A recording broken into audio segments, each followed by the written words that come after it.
அமைதியா யோசிச்சு பாருங்க. நீங்க என்ன கேட்குறீங்களோ அது மட்டும்தான் கிடைக்கும். கேளுங்கள், கொடுக்கப்படும். கொடுக்கப்பட்டதுல இல்ல பிரச்சனை, கேட்க தெரியாம கேட்டதுனால பிரச்சனை.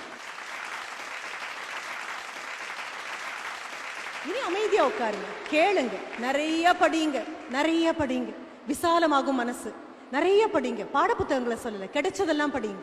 பெண்கள் அதிகமா படிக்க படிக்க படிக்க தாங்களே ஒரு பிரச்சனையா இருக்கக்கூடிய நிலைமையிலேருந்து வெளியில வருவாங்க. பிரச்சனையை விட்டு வெளியில வந்தா மட்டும்தான் தீர்வு சொல்ல முடியும். பிரச்சனைக்குள்ளேயே நின்னீங்கன்னா பிரச்சனை இன்னும் பெரிய பிரச்சனையாக போகும். பெண்களை பற்றியுள்ள மிக மலினமான குற்றச்சாட்டு காசிப். பெண்கள்னா வம்பு பேசுவாங்க.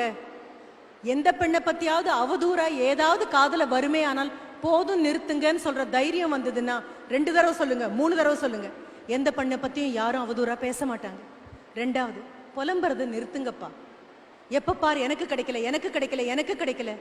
காலுக்கு செருப்பு இல்லைன்னு புலம்பிட்டு இருந்தவன் காலே இல்லாதவனை பார்த்துதான் புரிஞ்சுக்கிட்டானோ. ஆண்டவன் நிறைய கொடுத்துருக்கான். ஒரு குழந்தையை கூட்டிட்டு ஒரு அம்மா ஒரு மால்குள்ள போன போது அந்த மால்ல அந்த குழந்தை ரொம்ப நல்லா பிஹேவ் பண்ணிச்சு. ரொம்ப நல்ல குழந்தையா இருந்தது. கடைக்காரருக்கு ஒரே ஆச்சரியம், அம்மாவுக்கு ஒரே ஆச்சரியம். கடைக்காரர் மிட்டாய் எடுத்துக்கோ, மிட்டாய் எடுத்துக்கோ அப்படின்னு வந்து குழந்தை வேண்டாம் வேண்டாம்னு சொல்லிட்டான். அம்மாவை பார்த்தான், அம்மா எடுத்துக்கோடா வேண்டான்ட்டான். கடைசியா குழந்தை கிளம்பி வரும்போது அந்த கடைக்காரர் சந்தோஷம் தாங்க முடியாம மிட்டாய் பட்டியை திறந்து கை நிறைய மிட்டாய் அள்ளி அந்த குழந்தை கிட்ட கொடுத்தோன்னே ஆஹான்னு வாங்கிட்டு வெளியில வந்தோடனே அம்மா கேட்டாங்க, வேண்டான்னு சொன்னேன் இப்ப வாங்கிட்ட அப்படின்னு போது குழந்தை சிரிச்சுட்டே சொன்னானா, என்னுடைய இந்த குட்டி கையால எடுத்தேன்னா கொஞ்சம் தான் கிடைச்சிருக்கும், அவருடைய பெரிய கையால எடுத்தா நிறைய கிடைச்சது இல்ல.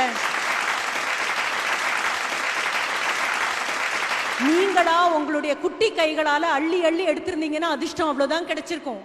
ஆண்டவன் தன்னுடைய பெரிய கையால அள்ளி அள்ளி அத்தனை பேருக்கும் கொடுத்திருக்கான். நல்ல தாய் தகப்பன், நல்ல கல்லூரி, நல்ல நண்பர்கள், நல்ல பேச்சு, நல்ல ஆரோக்கியம், நல்ல சாப்பாடு, நல்ல காற்று. இப்ப என்ன குறைஞ்சு போச்சுன்னு புலம்பணும் நாம? எல்லாம் அழகா இருக்கு, அதை நம்புங்க. அழகா இருக்க அனுமதி இருங்க. எது அழகுன்னு முதல்ல புரிஞ்சுக்கோங்க. நன்றி, வணக்கம்.